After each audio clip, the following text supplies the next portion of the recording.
పాఠశాల, వేద పాఠశాల, ఆధ్యాత్మిక విద్యార్థుల అధ్యయనశాల, ఆధ్యాత్మిక జీవిత పాఠాల పరిశోధనశాల. ఆది నుండి బైబిల్ క్లుప్త అధ్యయనానికి మరో సదవకాశం. ఆయా వ్యక్తుల జీవిత పాఠాలు నేర్చుకునే మరో సువర్ణవకాశం.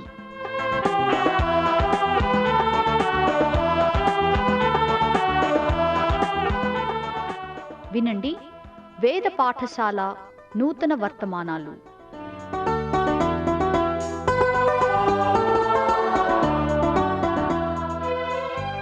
ఒక్కొక్క పుస్తకంగా బైబిల్ గ్రంథాన్ని పరిశీలిస్తున్న వేద పాఠశాల రేడియో శ్రోతలకు స్వాగతం. మన అనుదిన జీవితాలకు అన్వయించుకుంటూ అనుసరింపదగిన అనేక ప్రయోగాత్మక సత్యాలను మనకందించగల కొరింథీ మొదటి పత్రికను ఈ తరగతుల్లో ప్రస్తుతం ధ్యానిస్తున్నాం. కొరింథీ సంఘ సమస్యల ఆధారంగా అపోస్తలుడైన పౌలు కొరింథీ విశ్వాసులకు వ్రాసిన ఉత్తరములో నుండి మొదటిగా, క్రీస్తు విభజించబడి ఉన్నాడా? పౌలు మీ కొరకు సిలువ వేయబడినా? లేక పౌలు నామాన్న మీరు బాప్తిసం పొందారా అని వారిలో ఉన్న విభేదాలను బట్టి పౌలు కొరింథీయులను ప్రశ్నిస్తూ వచ్చాడు. నా పేరిట బాప్తిసం పొందామని ఎవరైనా చెప్పకుండేటట్లు క్రిస్పునకును గాయీకును తప్ప మరెవరికి నేను బాప్తిసం ఇయ్యలేదు. సువార్త ప్రకటించబడడానికే తప్ప బాప్తిసం ఇవ్వడానికి నేను పంపబడలేదని పౌలు వ్రాశాడు. క్లోయె ఇంటివారి ద్వారా తెలుసుకున్న కొరింథీ సంఘ సమస్యల్లో విభేదాలు అనే అంశం మొదటిదై ఉంది. అయితే కొరింథీ సంఘ సభ్యులు పౌలుకు వ్రాసిన మరి ఒక ఉత్తరం ద్వారా వారిలో మరికొన్ని సమస్యలు పౌలు తెలుసుకున్నాడు. తన నాయకత్వ విధానం తానెవరికైతే వ్రాస్తున్నాడో వారిని ప్రేరేపించగల విధంగా పౌలు క్రీస్తు విభజింపబడి ఉన్నాడా అనే ప్రశ్నతో తన సందేశాన్ని ప్రారంభించాడు. క్రీస్తు శరీరమై ఉన్న సంఘములో ప్రారంభమైన విభేదాలకు ఈ ప్రశ్న ప్రాముఖ్యమైన సత్యాన్ని తెలియజేస్తూ ఉంది. క్రీస్తు ఈ భూమిపై జీవించి మరణించి పునరుత్థానుడై క్రీస్తుకు ఆలయమనబడిన విశ్వాసుల దేహాల్లో హృదయాల్లో జీవిస్తాడనేది క్రీస్తు విశ్వాసులంతా విశ్వసించి అంగీకరిస్తున్న విధంగా క్రీస్తు తమ హృదయాల్లో తమలో జీవిస్తున్నాడని క్రైస్తవులు అనబడేవారంతా చెప్పుకుంటున్నారు కదా. ఇక ప్రతి క్రైస్తవుల్లోనూ క్రీస్తు ఉండాలి అన్నట్లయితే ఆ విధంగా ఎంతమంది క్రీస్తులు కావాలి అనే ప్రశ్న ఆలోచించే వారికెవరికైనా ఉత్పన్నం కావచ్చు. అయితే మనము కలిగి ఉన్న ఒక్కడే అయిన క్రీస్తు నీలోనూ నాలోనూ ప్రతి విశ్వాసులోనూ ఉండగలవాడై ఉన్నాడు. విశ్వాసుల్లో ప్రతి ఒక్కరూ ఒక్కొక్క జాతి నుండి ఒక్కొక్క విధానము నుండి వచ్చి ఉంటారు గనుక వారి వారి విధానాలకు తగ్గట్టుగా ఆయన ఉండబోడు. ఇక మనము ఎవరు ఎక్కడ పుట్టాము, మన సంస్కృతి నాగరికతలు ఏమై ఉన్నాయి అనేది ప్రాముఖ్యమైన విషయం కాదుగాని క్రీస్తు నాలోనూ నీలోనూ ఉన్నాడా అనేదే ఆలోచించుకొనవలసినదై ఉంది. ఎటువంటి నిరీక్షణ లేనంతగా కొరింథీ సంఘము చీలికలైపోయింది. కొరింథీ విశ్వాసుల్లో పౌలు మీలో మీరు విభజించుకొని ఉన్నారు అంటే మీలో ఏదో లోపముంది, ఎందుకంటే క్రీస్తు విభజింపబడలేదు అంటున్నాడు. క్రీస్తుతోనైన సంబంధములో విభేదపు సమస్యపై నాయకులతోటి సంబంధములో వారు కలిగి ఉన్న లోపాన్ని పౌలు గుర్తించాడు. నాయకులతోటి సమస్యను గూర్చి మాట్లాడుతున్నప్పుడు తన సొంత అభిమాన సంఘాన్ని కూడా పౌలు ఉదహరించాడు. నేను పౌలు వాడను అనే వారిని కూడా పౌలు సంబోధించి వ్రాశాడు. పౌలును తమ ఆత్మీయ నాయకునిగా అంగీకరిస్తూ ఉన్నారు. పౌలుకు మాత్రమే తమ మద్దతునిస్తూ ఇతరులను అంగీకరించని వారు కొందరున్నారు. ఇక తమలో తాము వేరుపడి ఆయా గుంపులుగా ఉన్న కొరింథీ విశ్వాసులతో పౌలు, నేను కొరింథుకు వచ్చి మీకు సువార్త ప్రకటించబడినప్పుడు మీరు రక్షణ పొందారు, మీలో ఇట్టి కార్యము జరిగించినవాడు పరిశుద్ధాత్మయే గాని నేను కాను, కొరింథుకు వచ్చినప్పుడు నేనేమయున్నానో కాదుగాని ఆయన ఏమయున్నాడనేది ముఖ్యం, నేను ఏమి చేశాను అనేది కాదు, ఆయనేమి చేశాడనేది ముఖ్యం. ఈ విధంగా నేను కాదు, ఆయనే. రెండవది, నేను చేయలేను, ఆయన చేయగలడు. మూడవది, నేను చేయగోరను, ఆయన చేయగోరుతాడు. నాలుగవది, నేను చేయలేదు, ఆయనే చేశాడు అనే 4 సిద్ధాంతాలు పరిచర్యకు ఆధారమై ఉన్నాయి. పాత నిబంధనలో మోషే మొదలు క్రొత్త నిబంధన యొక్క పౌలు వరకు అనేక మంది నాయకులు ఈ 4 సూత్రాలను అనుసరించారు. పౌలు అనేక సందర్భాల్లో తనను గాక ప్రభువును అనుసరించాలని కోరాడు.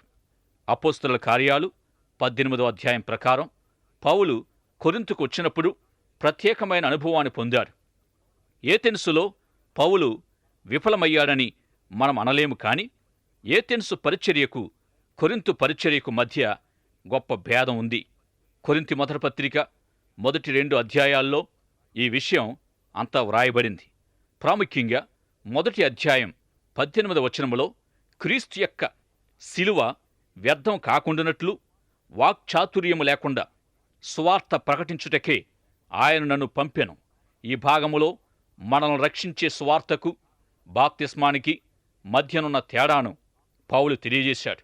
నేను ఎవరికైనా బాప్తిస్మ ఇవ్వడానికి కొరింథుకు పంపబడలేదని, నా ప్రకటన ద్వారా రక్షించబడిన మీకు కూడా నేను బాప్తిస్మ ఇవ్వలేదని, ఒకవేళ ఎవరికైనా ఒకరిద్దరికి నేను బాప్తిస్మ ఇచ్చానేమో గాని అది జ్ఞాపకం లేదని, ఈ విధంగా బాప్తిస్మ ఇవ్వడానికి గాక అతి ప్రాముఖ్యమైన సువార్త ప్రకటనకే పంపబడ్డాను అని పౌలు కొరింథీయులకు వ్రాస్తూ ఉన్నాడు. ఒకవేళ రక్షణ పొందడానికి బాప్తిస్మం పొందాలి అనంటే రక్షణలో బాప్తిస్మం ఒక భాగమై ఉంటుంది. మనిషిని రక్షించే సువార్తలో బాప్తిస్మం కూడా ఒక భాగమై ఉంది అని ఎవరైనా అన్నట్లయితే మరి పౌలు ఆ విషయాన్ని ఎక్కువగా వివరించలేదు. పౌలైతే నేను బాప్తిస్మం ఇవ్వడానికి పంపబడలేదు గాని సువార్త ప్రకటనకే పంపబడ్డాను అంటూ వచ్చాడు.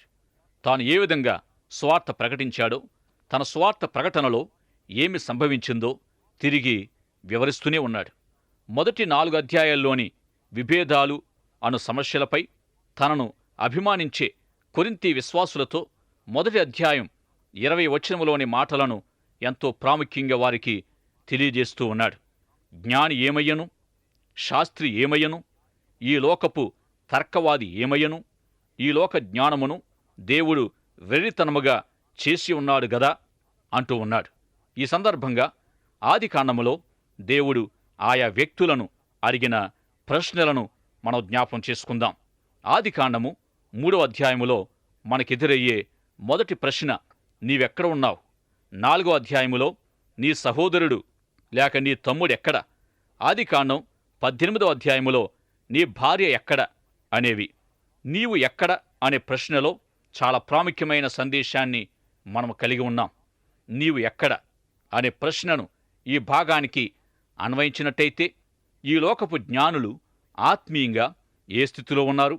ఎల్లవేళలా వాదిస్తూ తర్కిస్తూ ఉండే శాస్త్రి లేక పండితుడు ఆత్మీయంగా ఎట్టి స్థితిలో ఉన్నారు అని అడిగి తెలుసుకోవచ్చు. లౌకిక ప్రమాణాల ప్రకారం జ్ఞాని అయిన వాడు ఆత్మ సంబంధి కాజాలడు. అదేవిధంగా ఆత్మ సంబంధి లౌకిక విజ్ఞాన ప్రపంచములో ఎన్నికకు రాడు. విశ్వాసమనేది ఒక ప్రత్యేకమైన వాతావరణంలో పుట్టి పెరిగి అభివృద్ధి పొందుతుంది. లౌకిక జ్ఞానం అనే నేలపై లేక లోక సంబంధమైన విద్యా వాతావరణంలో విశ్వాసము అభివృద్ధి చెందడం చాలా కష్టతరమైన విషయం. అదేవిధంగా లోక సంబంధమైన విద్య విజ్ఞానాలు గలవారు ఆత్మ సంబంధులు విశ్వాస సంబంధులు కాజాలరనేది మన ఉద్దేశం కానే కాదు. విద్యావేత్తలు బాగా చదువుకున్నవారు రక్షించబడలేరు అని ఎక్కడా బైబిల్లో వ్రాయబడలేదు. కొరింథీ మొదటి పత్రిక 1వ అధ్యాయం చివరలో, సహోదరులారా, మిమ్మును పిలిచిన పిలుపును చూడుడి. మీలో లోకరీతిని జ్ఞానులైనను ఘనులైనను గొప్ప వంశం వారైనను అనేకులు పిలువబడలేదు అన్నాడు. నిజమే. ఆదివారము మన సంఘానికి వెళ్ళి అందరిని పరికించి చూచినప్పుడు అక్కడ గొప్పవారు, చదువరులు, వైద్యులు, ఉన్నతాధికారులు, రాజులు, రాజకీయవేత్తలు, గవర్నర్లు, ఘనత వహించిన వారు ఎక్కువగా కనపడరు గదా. అతి సామాన్యులు, పేదలు, సమాజములో ఏ విధమైన గుర్తింపు లేనివారు ఎక్కువగా కనిపిస్తారు. ఇక గొప్పవారు కనిపించినా అనేకులుగా కాక కొద్దిమందిగా మాత్రమే కనిపించవచ్చు. ఈ వాక్యములోని అనేకులు అనే మాటకు ఒక గొప్ప దేశ మహారాణి ఎంతగానో స్పందించిందని మనం వింటూ ఉంటాం. అనేక సంవత్సరాల కిందట ఒక దేశ మహారాణి ప్రార్థనా సమయంలో హల్లెలూయా గీతాన్ని పాడుతూ ఉన్నప్పుడెల్లా తన తలపై నుండి కిరీటాన్ని తీస్తూ ఉండేదట. ఆమె విశ్వాసి. అయితే ఆమె లోకరీతిని గొప్పవారు అనేకులు పిలువబడలేదు అనే వాక్యాన్ని బట్టి ఆమె సంతోషించేదట. అట్టి గొప్పవారిలో నుండి ఆమె ప్రత్యేకించబడినందుకు లేక పిలువబడినందుకు ఎంతో కృతజ్ఞురాలై ఉండేదట. ఈ సత్యం ఇంకా ఈ విధంగా కొనసాగింది. దేవుడు జ్ఞానుల్ని సిగ్గుపరచడానికి వెర్రివారిని ఏర్పరచుకున్నాడు. ఏ శరీరియు, ఏ మనిషి దేవుని ఎదుట గర్వించకుండేటట్లు తుణీకరించబడిన వారిని దేవుడు ఎన్నుకున్నాడు. ఈ విధంగా చేయడం ఆయనకిష్టమైంది. పౌలు కూడా ఆనాటి జ్ఞానులు, విద్యావంతుల్లో ఒకడైనప్పటికీ తన జ్ఞానమంతటితో కాక బలహీనతతో, వణుకుతో వారి మధ్య సువార్త ప్రకటించానని, మాట నేర్పరితనముతో, వేదాంత తర్క జ్ఞానముతో కాక పరిశుద్ధాత్మ శక్తి నడిపింపుతోనే సువార్త ప్రకటించానని కొరింథీయులకు తెలియజేస్తూ వచ్చాడు. ఇదంతా చెప్పడంలోని పౌలు యొక్క ఒక ఉద్దేశం ఏమిటంటే, నన్ను అనుసరించకండి, నా చుట్టూ పరిభ్రమించకండి, నన్ను కేంద్రంగా చేసుకోకండి. ఇక 2వ అధ్యాయములోని సత్యాల ఆధారంగా కొరింథీ మొదటి పత్రిక ఎంతో అద్భుతమైనది. పరిశుద్ధాత్మ ద్వారా ఆయన మీలో జరిగించిన కార్యము ద్వారానే మీరు రక్షణ పొందారు, కానీ నేను ఏదో చేసినందువల్ల కాదని తెలియజేస్తూ వచ్చాడు. కొరింథీ సంఘములోని సమస్యల ఆధారంగా ఇవ్వబడిన ఈ పత్రిక నిమిత్తం దేవునికి మనమెంతో కృతజ్ఞులం.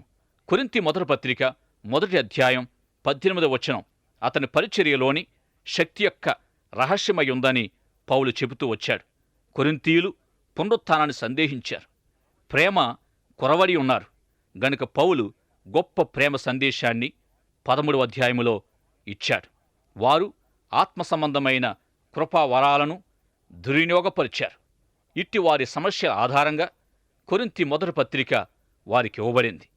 మన సంఘ సమస్యలకు, ఈ పరిష్కారాలకు ఈ మొదటి పత్రిక తగినదై ఉంది.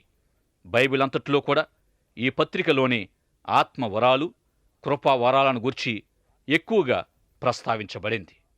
కొరింథీ మొదటి పత్రిక 2వ అధ్యాయం 9వ వచనంలో నుండి కొన్ని ఆత్మీయ సత్యాలు ఈ తరగతిలో మనం విందాం. ఈ వాక్య భాగము నిజ విశ్వాసులైన వారంతా తిరిగి తిరిగి జ్ఞాపకం చేసుకోదగినదై ఉంది. ఆత్మ సంబంధులైన వారు ఏ విధంగా ఆత్మ సంబంధులు అయ్యారో, లేక ఏ విధంగా ఆత్మ సంబంధులు కాగలరో తెలియజేశాడు. వారిలో వారికి ఏర్పడిన విభేదాల సందర్భంగా తనను అనుసరించవద్దని పౌలు కొరింథీయులకు తెలియజేశాడు. 2వ అధ్యాయం 9వ వచనం నుండి ఇందును గూర్చి దేవుడు తన్ను ప్రేమించువారి కొరకు ఏవి సిద్ధపరిచెనో అవి కంటికి కనబడలేదు, చెవికి వినబడలేదు, మనుష్య హృదయమునకు గోచరము కాలేదు అని వ్రాయబడి ఉన్నది. మనకైతే దేవుడు వాటిని తన ఆత్మ వలన బయలుపరిచి ఉన్నాడు. ఆ ఆత్మ అన్నిటినీ, దేవుని మర్మములను కూడా పరిశోధించుచున్నాడు. ఒక మనుషుని సంగతులు అతనిలో ఉన్న మనుషాత్మకే గాని మనుషులలో మరెవనికి తెలియను. అలాగే దేవుని సంగతులు దేవుని ఆత్మకే గాని మరెవనికిని తెలియవు. దేవుని వలన మనకు దయచేయబడిన వాటిని తెలుసుకొనుటకై మనము లౌకికాత్మను కాక దేవుని యొద్ద నుండి వచ్చు ఆత్మను పొంది ఉన్నాం. మనుష్య జ్ఞానము నేర్పు మాటలతో గాక ఆత్మ సంబంధమైన సంగతులను ఆత్మ సంబంధమైన సంగతులతో సరిచూచుచు ఆత్మ నేర్పు మాటలతో వీటిని గూర్చియే మేము బోధించుచున్నాం. ప్రకృతి సంబంధి అయిన మనుషుడు దేవుని ఆత్మ విషయాలను అంగీకరింపడు. అవి అతనికి వెర్రితనముగా ఉన్నవి. అవి ఆత్మానుభవం చేతనే వివేచింపదగును గనుక అతడు వాటిని గ్రహింపజాలడు. ఆత్మ సంబంధి అయిన వాడు అన్నిటినీ వివేచించును గాని అతడెవని చేతనైనను వివేచింపబడడు. ప్రభు మనస్సును ఎరిగి ఆయనకు బోధింపగలవాడెవడు? మనమైతే క్రీస్తు మనస్సు కలిగిన వారము. మానసిక శాస్త్రం పట్ల ఆసక్తి గలవారికి పౌలు ఈ భాగములో ఏమి మాట్లాడుతున్నాడో అర్థం కాగలదు.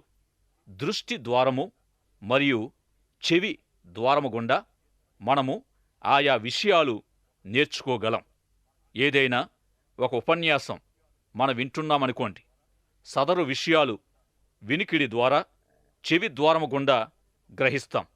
అలాగే ఒక పుస్తకం చదువుతున్నామనుకోండి, చూడడం ద్వారా కంటి ద్వారము గుండా గ్రహిస్తాం. కొరింథీ మొదటి పత్రిక 2వ అధ్యాయములోని వాక్య భాగములో హృదయ ద్వారాన్ని గూర్చి తెలియజేస్తూ ఉన్నాడు. తలంపులు, భావోద్రేకాలు, ఆలోచనలతో కూడిన అంతరంగం, మనసు కేంద్రాన్ని గూర్చి మాట్లాడుతూ ఉన్నాడు. ఎవడైనా ఏదైనా చేయగోరితే లేక దేవుని చిత్తాన్ని జరిగించగోరితే అట్టివాడు దేవుని చిత్తాన్ని తెలుసుకుంటాడని ప్రభు ఒక చోట చెప్పారు. దేనినైనా ఒకడు క్రియాపూర్వకం చేయగోరినప్పుడు దాన్ని గూర్చి అతడు ముందుగా ఏమి నేర్చుకున్నాడో ఆ విధంగానే చేస్తాడు. మనసు ద్వారము గుండా, హృదయ ద్వారము గుండా ఏదైతే నేర్చుకున్నాడో, దేనికి శిష్యరికం చేశాడో దాన్నే చేస్తాడు. ఆయా అంశాలకు సంబంధించిన విషయాలు ఇన్ని విధాలుగా నేర్చుకున్న ప్రకారం అమలుపరుస్తాం. ఇంతవరకు చెప్పబడినవి లోక సంబంధమైనవి. ఇక మరొక ద్వారం ఉంది. ఆత్మ సంబంధమైన విషయాలు తెలుసుకుని నేర్చుకోగోరేవారికి అవసరమైన ద్వారం పరిశుద్ధాత్మ ద్వారం. పరిశుద్ధాత్మ ద్వారము లేనిదే ఆత్మ సంబంధమైన విషయాలను ఎవరు నేర్చుకోజాలరు. పౌలు బోధించిన ఈ సత్యాలు పరిశుద్ధాత్మ సహాయముతో పరిశుద్ధాత్మ ద్వారము గుండా తప్ప మరే విధంగానూ మనము నేర్చుకోజాలం. ఈ భాగములో పౌలు మానవ జాతిని కొన్ని రకాలుగా వర్గీకరిస్తూ మొదటిగా ఆత్మ సంబంధిని గూర్చి మాట్లాడాడు. దేవుని ఆత్మను పొందడం ద్వారా ఒకడు ఆత్మ సంబంధి అనబడుతూ ఆత్మ సంబంధమైన విషయాలను తెలుసుకుని గ్రహించే సామర్థ్యాన్ని పొందుతూ ఉంటాడు. ఈ సందర్భంగా ఒక మనుషుని సంగతులు అతనిలో ఉన్న మనుషాత్మకే గాని మనుషులలో మరెవనికి తెలియను అని అంటూ ఉన్నాడు పౌలు. ఉదాహరణకు, ఒక బోధకుడు బోధిస్తూ ఉండగా వినేవారు తాను మాట్లాడే విషయాలను వింటున్నారని, అర్థం చేసుకోగలుగుతున్నారని, వారెంతో తెలివిగలవారని, చాలా భక్తిపరులని ఊహిస్తాడు.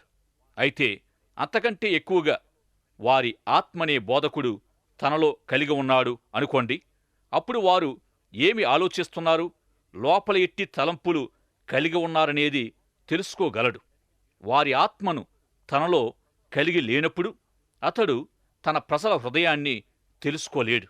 ఈ విధంగా ఎవరైతే దేవుని ఆత్మను కలిగి ఉంటారో వారు దేవుని మనస్సును తెలుసుకోగలరు. ఆత్మ సంబంధులు అనబడిన వారు దేవుని ఆత్మను పొందినవారై ఉన్నందున వారు దేవుని మనస్సును తప్పక తెలుసుకుంటారు. మనము ఆత్మ సంబంధులమైతే మనము దేవుని మనస్సును తెలుసుకోగలం. ఇవి ఆత్మ సంబంధిని గూర్చిన వివరాలయ్యున్నాయి.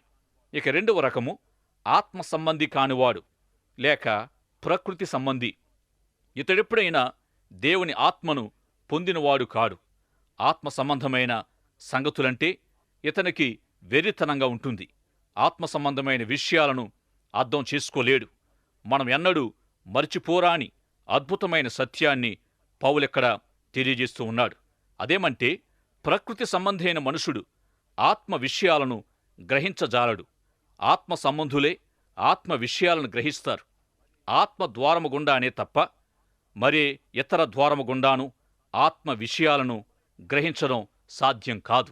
ఎవరైతే పరిశుద్ధాత్మచే బోధించబడతారో అట్టివారు మాత్రమే దేవుని విషయాలను, ఆత్మ సంబంధమైన సంగతులను గ్రహించగలరు. కొరింథీ పత్రిక 1వ అధ్యాయములో పౌలు మానవ జాతిని 2 కుటుంబాలుగా వర్గీకరించాడు.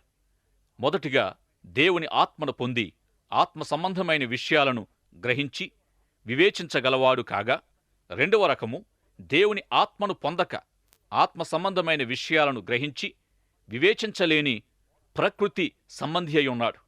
బోధకులైన వారు బోధించే విషయాలను వినేవారు ఆత్మ సంబంధులు కాకపోయినట్లయితే ఆ బోధించే వ్యక్తి చెప్పేదేమిటో కూడా వారికి అర్థం కాదు. బోధకుడు వారికి ప్రయత్నించే విషయాన్ని వారు అర్థం చేసుకుంటున్నారో లేదో అనేది వారు పరిశుద్ధాత్మను ఎంతవరకు పొందారో అనే దానిపైనే ఆధారపడి ఉంటుంది. ఆత్మ సంబంధమైన విషయాలను బోధించేది పరిశుద్ధాత్ముడే గనుక ఆత్మ చెవిని లేక ఆత్మ ద్వారాన్ని వినేవారు కలిగి ఉండాలి. పరిశుద్ధాత్మ బోధించే విషయాలను మనము అర్థం చేసుకున్నాము అనంటే మనము దేవుని ఆత్మను పొందిన వారమై ఉంటాం. ఈ విధంగా ప్రియ సోదరుడా సోదరి, పరిశుద్ధాత్ముడు బోధకుడు అనే సత్యాన్ని మీరు తెలుసుకుని ఉన్నారా? నిన్నటి దినాన్న మనము విన్నట్లుగా అని ఎవరైనా బోధిస్తూ ఉన్నప్పుడు సదరు సత్యాలు మన జీవిత పరిస్థితులకు అన్వయించబడుతూ ఉంది. ఆత్మ సంబంధమైన విషయాల బోధకుడైన పరిశుద్ధాత్ముణ్ణి మనము కలిగి ఉన్నప్పుడు మనము శక్తివంతులమై ఉంటాం.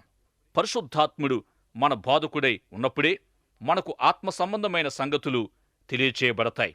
వేద పాఠశాల యొక్క ఆంగ్ల బోధకుడు తన అనుభవాన్ని ఈ విధంగా తెలియజేశాడు. ఆత్మ నడిపింపుతో రోమా పత్రిక నుండి పాఠాలను బోధిస్తూ ఉన్నప్పుడు ఒక కూటములో 2 గంటల పాటు రోమా పత్రిక సత్యాలను బోధించిన తర్వాత ఒక చక్కని యవనస్తుడు ఆ బోధకుణ్ణి కలుసుకొని, ఏమండి, ఎంతసేపు మీరు ఎంతో చెప్పుకొచ్చారు, అందరు ఎంతో ఆసక్తితో వింటూ ఉన్నారు, కానీ నాకైతే మీరు చెప్పిన దాంట్లో ఒక ముక్క కూడా అర్థం కాలేదు అని ఎంతో చిరాగ్గా అన్నాడట. అందుకు ఆ బోధకుడు ఆ ముందటి రాత్రి తాను పొందిన పరిశుద్ధాత్మ సన్నిధి నడిపింపు అనుభవాలను ఆ అబ్బాయికి చెప్పి, నీవెప్పుడైనా పరిశుద్ధాత్మ నీకు బోధించాలని ప్రార్థించావా అని అడిగినప్పుడు అతడు ఒక ప్రత్యేక శాఖకు చెంది ఉన్నట్టుగా తెలియజేశాడట. అయితే ఏ శాఖ వారైనప్పటికీ పరిశుద్ధాత్మ బోధ కొరకు ప్రార్థించాలని బోధకుడు తెలియజేశాడు. ఆ యవనస్తుడు తాను అర్థం చేసుకోలేని విషయాల నిమిత్తం ఎంతో కలవరముతో నిండి ఉండి 2 గంటల సేపు ఆ బోధకుని సలహాలు విన్నాడు. అతడు పరిశుద్ధాత్మను పొందని కారణంగా అతడు ఆ సత్యాలను అర్థం చేసుకోలేకపోయాడు. ప్రియ సోదరుడా సోదరి, వాక్య సత్యాలను వేద పాఠశాల ప్రసారం ద్వారా మీరు వింటూ ఉన్నారు. మీరు అర్థం చేసుకోగలుగుతున్నారా లేదా అనేది నా ప్రశ్న. ఆత్మద్వారము గుండా స్వీకరించగలుగుతున్నారా? ఇంతవరకు దేవుని ప్రార్థించి పరిశుద్ధాత్మ సహాయాన్ని పొందనట్టయితే ఇప్పుడైనా ఆ విధంగా చేయండి. దేవుని వాక్యాన్ని, ఆత్మ సంబంధమైన విషయాలను గ్రహించలేనివారు, వివేచించలేనివారు, ఆత్మను పొందనివారు ఎంత గొప్ప విద్యార్హత పొందినా, ఎంత మేధస్సు కలిగి ఉన్నా అనవసరం. పరిశుద్ధాత్మ పొందని వారు ఎంత జ్ఞానము గలవారైనా దేవుని విషయాలను అర్థం చేసుకోరు. ఒకవేళ తక్కువ రకం విద్య గలవారైనా పరిశుద్ధాత్మను ఆశ్రయించి బైబిల్ చదువుకుంటే దానిలోని అద్భుతాలను మీరు గ్రహించగలరు. లూకా సువార్త 11వ అధ్యాయం 9-10 వచనాల్లో వ్రాయబడినట్టుగా, ప్రభువునడిగి ప్రభువును వెదకి తట్టిన వారు పొందుతారు, కనుగొంటారు. తనను అడిగిన వారికి పరమతండ్రి ఎంతో నిశ్చయంగా అనుగ్రహిస్తాడు.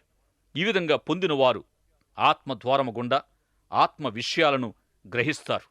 ఆత్మను పొందని వారు ఎప్పటికీ గ్రహించలేరు. కొరింథీ మొదటి పత్రిక 2వ అధ్యాయం 9వ వచనం నుండి 16వ వచనం వరకు ఉన్న సత్యాలను మనం జ్ఞాపకం చేసుకోవడం మంచిది.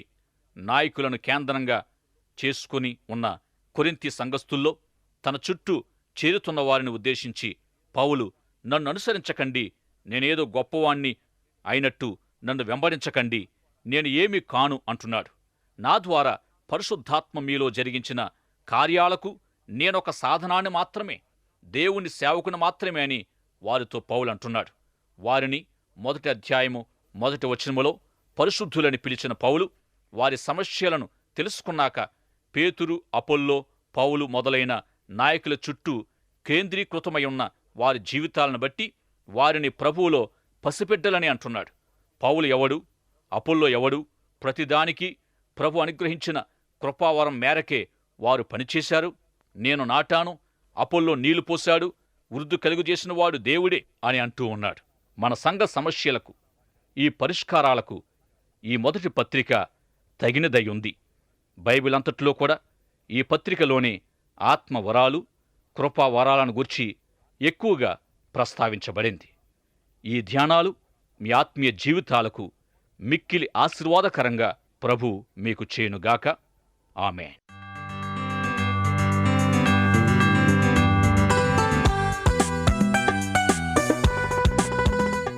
వేద పాఠశాలకు క్రమంగా హాజరవుతున్న విద్యార్థులకు మా అభినందనలు. ఈనాటి తరగతిలో మీరు వింటున్న ఆధ్యాత్మిక పాఠాలు మీ వ్యక్తిగత, కుటుంబ జీవితాలకు ఎంతో సహాయపడగలవని ఆశిస్తున్నాం. ఈ పాఠాల ద్వారా మీరు పొందుతున్న ఆత్మీయ మేలులు, ఆశీర్వాదాలు మాకు కూడా తెలియపరచండి. నేటి పాఠంలో మీకు ఏ విధమైన సందేహాలు, ఇంకా అర్థం కాని విషయాలున్నా వెంటనే మాకు వ్రాయండి. ఈ సందేశాలు మరింత సులభంగా అర్థం చేసుకోవడానికి సహాయకరంగా ఉండుటకు ఒక ఉచిత బైబిల్ గైడు మీకు పంపించగలం.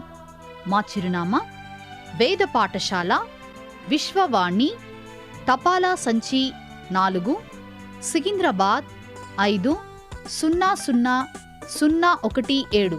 మా ఈమెయిల్ ఐడి telugu@radio882.com.